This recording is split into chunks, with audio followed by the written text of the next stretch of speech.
TGIF, welcome back to another episode of In Case You Missed It This Week in GovTech. Now, we've got a special episode planned for you today because we know the number one priority for state and local government officials across the country with technology is cybersecurity.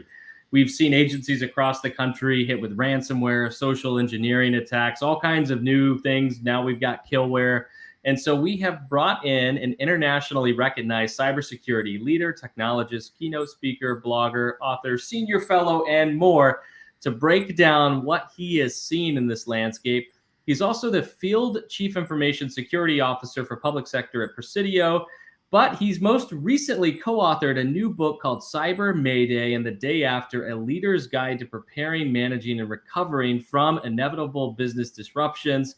And he previously led Michigan's government cybersecurity and technology infrastructure teams from 2002 to 2014, was a Governing Magazine Public Official of the Year and Computer World Premier 100 leader. I'd like to invite to the stage Dan Lohrmann. Dan, thanks so much for carving some time out to join us today. Thanks, Dustin. It's great to be with you and Joe. It's great to be here, and thanks so much for having me. Yeah, so let's start first just with your background, because you are, a very seasoned cybersecurity expert in the industry. But how did you end up becoming the government cybersecurity guru? Yeah, thanks. I mean, I have a blessed career. It's started at NSA, so back in the late '80s, during the Reagan years, was in England with Lockheed and Mantech. So I was in the intelligence community in my early days, and it was doing networks, but security is our middle name at NSA, right? So it's like kind of everything was cybersecurity. But then joined Michigan government in the late '90s, and we did a lot of Y2K during those years. And I was agency CIO. Did help build Michigan.gov. E-government was huge, and then 9/11 hit. And in Michigan, as you guys know, we had a big centralization back in those years. And Governor Engler at the time brought all the different agency IT groups into one shop. And it was pretty clear we needed a CISO, right? So I was a guy with NSA with a background, and I became Michigan's first CISO. I think the first CISO for all 50 states, state governments, SLED governments. But that was 2002. So really kind of the rest is history. Been really working with cybersecurity my whole career, but in government really since 2002. That's great, Dan. Thanks for joining us. Dustin mentioned off the top some of the threats that we're seeing across state and local government. What are you seeing out there in the cyber landscape for states and localities?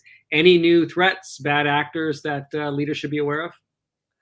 Yeah, Joe, I know it's interesting. I just read a report that came out from congressional testimony.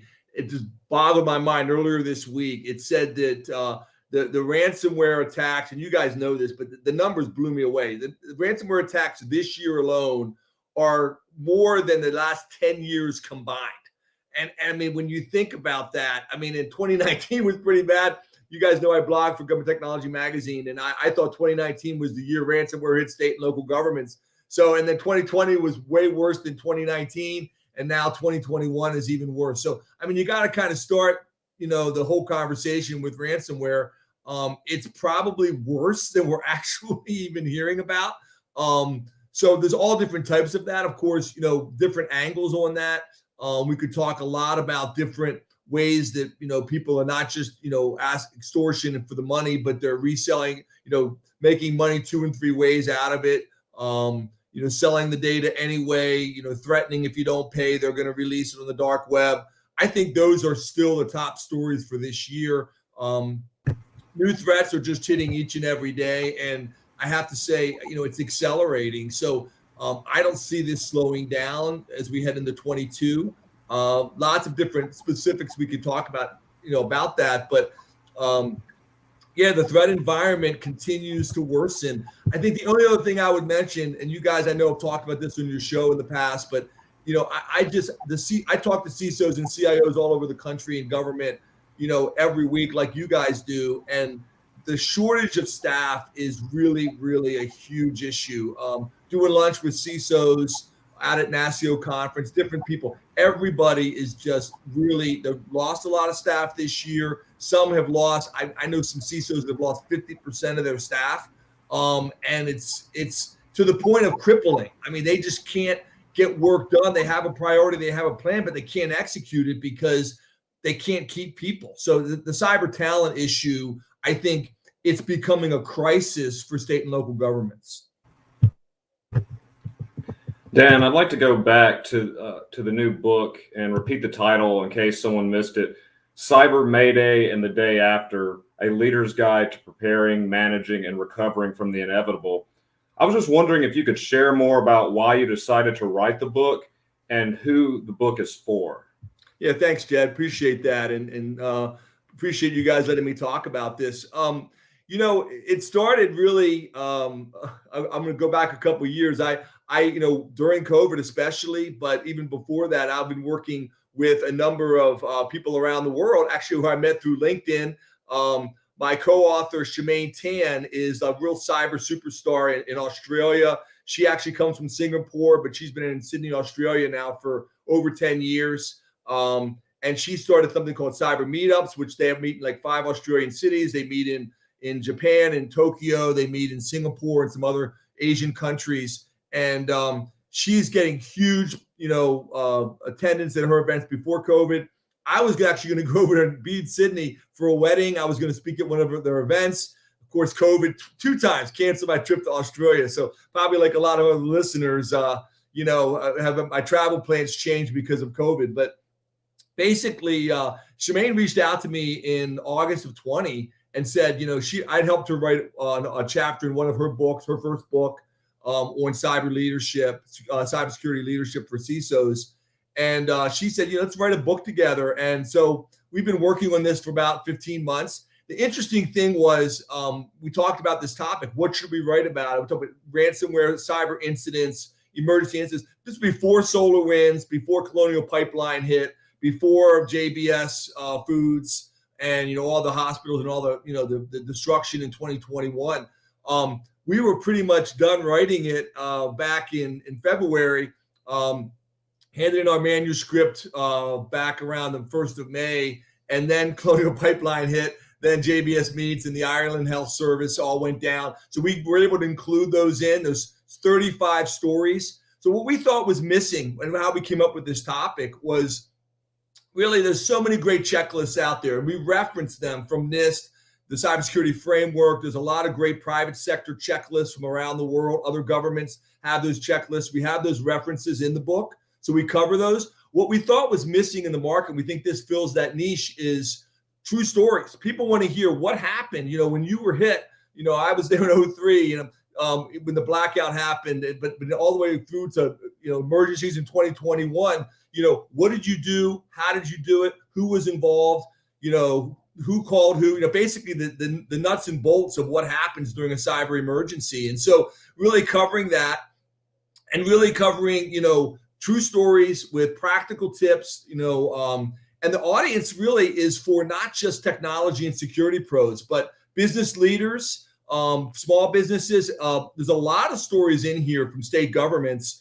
I've got Nancy Rainasek in there from Texas, and Kevin Ford, North Dakota. He's now gone to the private sector, and as Maria Thompson has in North Carolina. But stories from all over the country, cities and counties are in there. But also lots of hospitals, lots of large Fortune 500 companies and global companies. So, really true stories, what happened.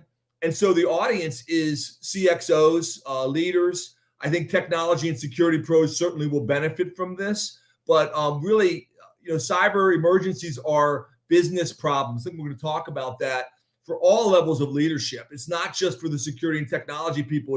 It's business risk. And so we really want that audience to hear this leadership really across the board in business. So for those that are listening in right now that, think cybersecurity is just a CIO, CTO, CISO kind of function, what would you tell them? I mean, this book is really targeting, as you said, that full palette of leadership, business leaders that are out there. Why is it something that everyone needs to wake up to in the organization?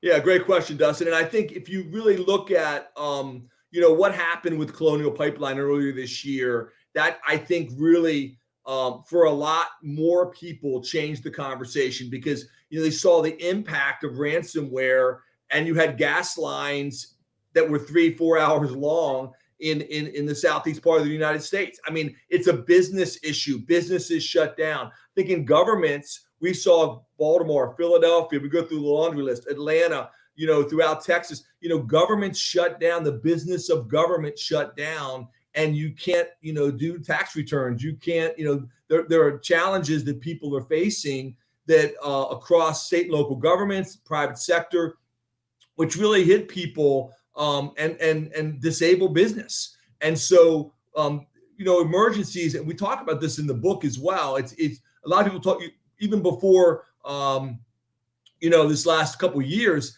people talked about all hazards, and whether you're brought down by a thunderstorm or a hurricane or a flood or a fire or tornado or cyber attack, if the power goes out, it affects the entire business. So I mean, this is really something. And I think blended threats, we talk about this in the book. Blended threats are another challenge. Is that when you have a major issue, the attackers, and the stories of this even the last couple of weeks, kind of doubling down and piling on, if you will. Okay, you've got an outage, you've got a problem because of some natural disaster. Can I take advantage of this while everyone's looking left and I can come in on the right? And so it really is a business risk issue, and it really affects all levels of government. It affects all leaders, and the impact really about, recovering from that affects all of us. I want to dig into your book a little bit. The book's divided into several major sections, and I want to talk about your hypothesis for the first section. And that's focused on what leaders should do to prepare for the inevitable. So what's some of that advice in terms of what leaders should be focused on? Yeah, so this is a picture of the book here. I mean, there's so many different stories. I mean, what we try and do, I can just give you a couple of them from the beginning in chapter 1. But we start off with really in the intro, we cover from the Biden administration to the Prime Minister of Australia to leadership, Federal Reserve.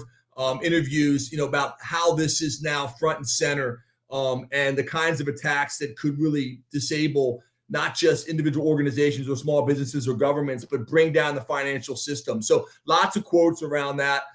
So really get an understanding of what is the impact of this, and what are the challenges we face. And we start right out. I'll give you a couple quick tips from the beginning. And chapter 1 is we start off with, do you even want to know what the problems are? Because a lot of leaders were like, if I put my hands over my ears and I don't, because if I know about this, now I gotta have to go fix it. The auditors are going to get involved, but they don't want to know. But there's true stories right out of the gate, like from an airport where they found, literally on open servers globally in like multiple countries, detailed security diagrams around all different types of templates to get into the airport, badges, signed documents, things that could be used to really cause a terrorist attack. And those all wide open, available on public platforms. So true stories like that. How did they respond? What did they do? Basically, the first chapter is about, what if I had a time machine, what would I do differently? So, if I could go back, and any of us, we could do this about any area of life, I know, but with cybersecurity, in the middle of an emergency, what would I change? What would I change? What would I do differently? How would I do it differently? What point in time, what 1 or 2 or 3 things would I do differently? And so we end that, we go through stories, true stories. I'll just give you 5 quick tips from the end of chapter 1. We talked about the world will never be immune from cyber attacks. And these are tips, directly from CISOs around the world. That's from Singapore Airport, that this is getting worse. It's continuing, that we can't just imagine this is going to go away, because it's not. It's going to continue. And we need to, know that cybersecurity is a business risk issue. It's not just what we talked about.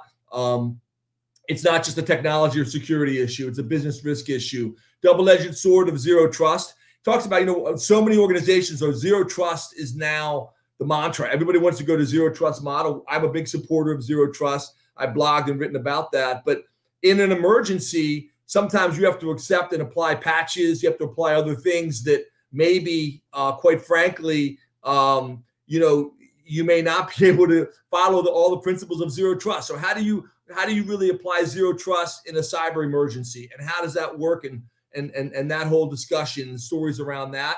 Fourth tip, real quick, I'll mention: pick the right person to lead the effort. Mark Weatherford, who is a senior fellow at Center for Digital Government, and you all know he's led a lot of different organizations. Colorado CISO, California CISO, was undersecretary in DHS, and has other great leadership roles. He tells a story in California government about, I don't know if I have time to tell the whole story, Dustin, or not. If I can actually tell it, we have time to go. I'll tell you one quick story.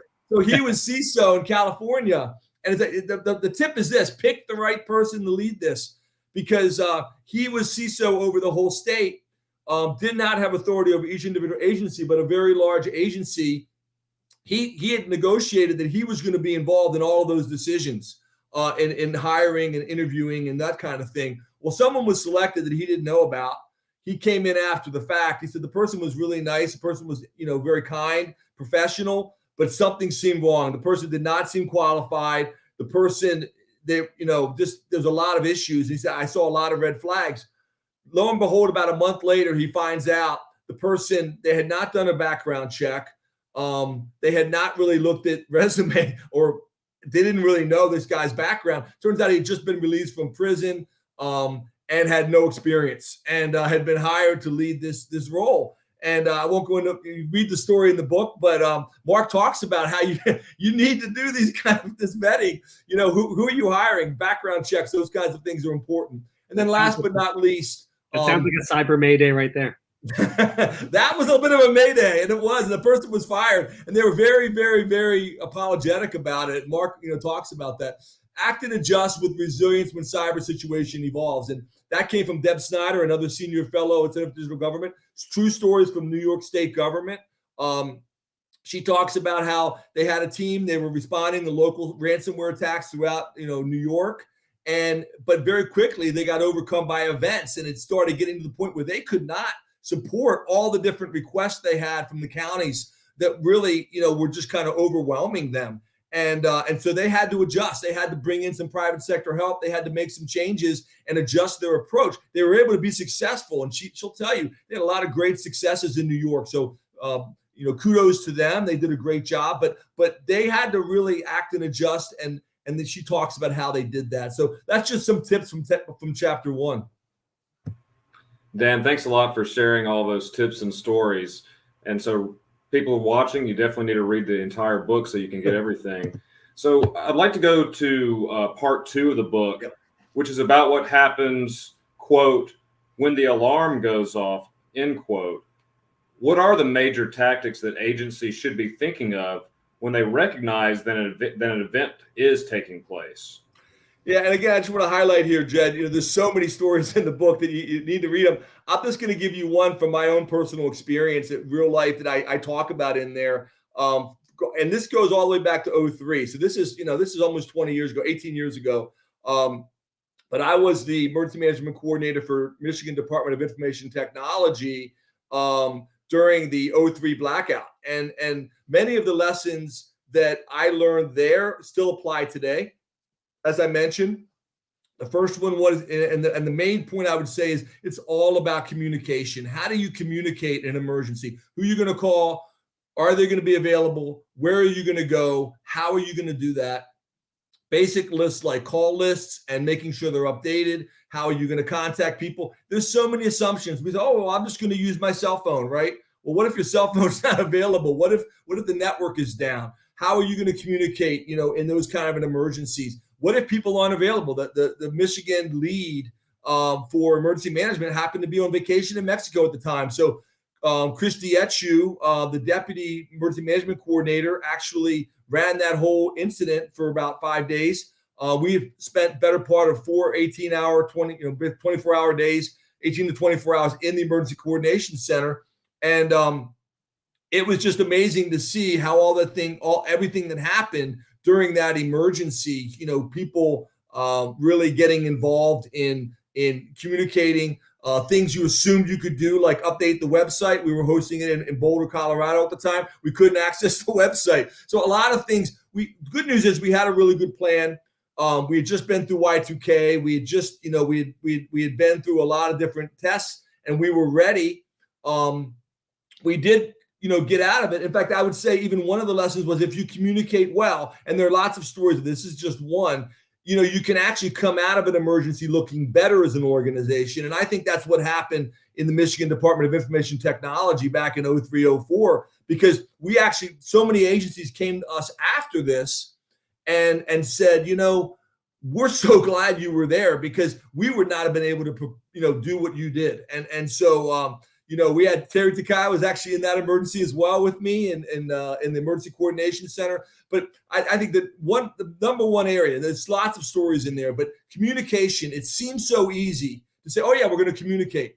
But there's so many assumptions built into that. And there's lots of stories of like, how do you improve communication? Do you have a plan? Do you have cyber playbooks?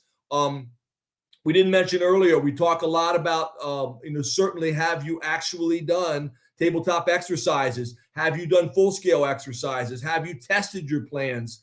Do you really know? I mean, it's the stories of where I've worked with organizations that thought that they had a plan that was going to work, and then they discovered to do a restore from their backups was going to take like 3 weeks because they had terabytes of data or petabytes of data, and their lines were so slow. So, I mean, really thinking through a lot of these communication issues and making sure that they're going to work. So those are just some of the tips from part two. Yeah, I think communication is definitely paramount to responding to that. Now let's talk about part three, is really about the day after, and that's the recovery from these cyber emergencies. In your opinion, what are some of those tactics that agencies should consider along the way to recovery and building resilience long term? Absolutely. Well, and I think, we cover, and I'm going to read some of these to you, but chapter 11, I think, it's my favorite chapter in the book, although a lot of the stories are really fun too, but there's a lot of, it's really turning lemons into lemonade and allowing your organization to really be effective in taking what you learned during this whole crisis and applying it back into your plan, improving, just like you do week to week with a football team or anything else. How do you take the lemons, if you will, the situation, and make lemonade out of it as an organization? So we really walk you through a lot of tips. We talk about excuses that organizations typically make, and then, fact-finding questions, and then tips to help. So some of those questions include things like, we did not have the time to properly prepare. We could not afford to fend. Our company is different, or our business or our government is different than everybody else. The vendor told us that it was not necessary. We didn't trust our system vendor the way we should have. We didn't understand why it was necessary. It was too hard. These are 10 excuses why best practices are not implemented, or why people weren't doing what they should have been doing. We tried this before and it didn't work. We were afraid what we might discover. We thought that we had a better way. And then, this, really kind of fact-finding things you can do to say, are you really prepared? Are you really ready? Kind of asking why 5 times, but really going a little deeper. And then tips that can help you in each of these areas. And then we talk about some solutions. And one of them, I'll just mention one. There's lots of stories here again, but making failure real. I mean, what I've heard again and again and again from different cybersecurity pros, consultants, people in government and in the private sector, is people who've been through a ransomware attack, they've been through a cyber emergency, and you walk in the room and the focus is there. It's like a laser focus. They're like engaged. They really are listening. You can hear a pin drop in the room. They're really, really wanting to help and listen and apply things. If they haven't seen that before, it's maybe not real to them. And so many consultants, so many government people have told me the difference is like between night and day. It's, where people are at. So how can you make failure real? How can you really help people understand the importance of exercises, of planning, of training, of really, making your practice perfect, if you will. I mean, really, perfecting your practice, because the time is going to come when all of that's going to come into play. And the better you can do it practice, the better you're going to do in the real thing. So, asking those questions, and then stories behind, I wish I had known this, I wish I had known that.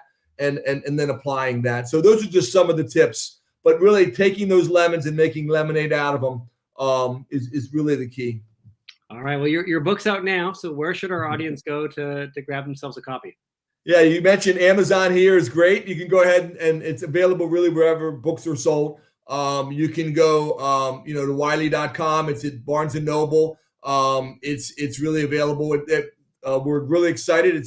It's probably not going to be in Europe and Asia till after Christmas, sadly, but it's supposed to be translated into 12 languages. So it's going to be a global book. We're excited about, it's not just about the U.S. This really is a global topic. And it's really hitting people all over the world, and certainly, hopefully, make some good Christmas presents as well. So, but yeah, and happy to interact with people if they want to connect with me on LinkedIn and ask any questions. And I just really appreciate the opportunity to be with you guys. Awesome. You want to quickly share your Twitter handle or LinkedIn? Yeah, at GovCSO, at GovCSO, and I'm on LinkedIn, Dan Lohrmann, LOHRMANN. Feel free to reach out and talk to me, and just want to say to you guys, just shout out to you. I mean, we just love your show and love what you guys do. It's so important to government, and you guys get into the nitty gritty of government and state and local level, and just really appreciate that. Well, we appreciate you taking time out of your day to share your insights with us. It was a phenomenal episode. So thanks for joining us on In Case You Missed It. And we're going to take a quick break for the holidays, and we'll be back at it after Thanksgiving. But you'll have a wonderful weekend, and thanks again for joining us on this episode. Thanks, everyone.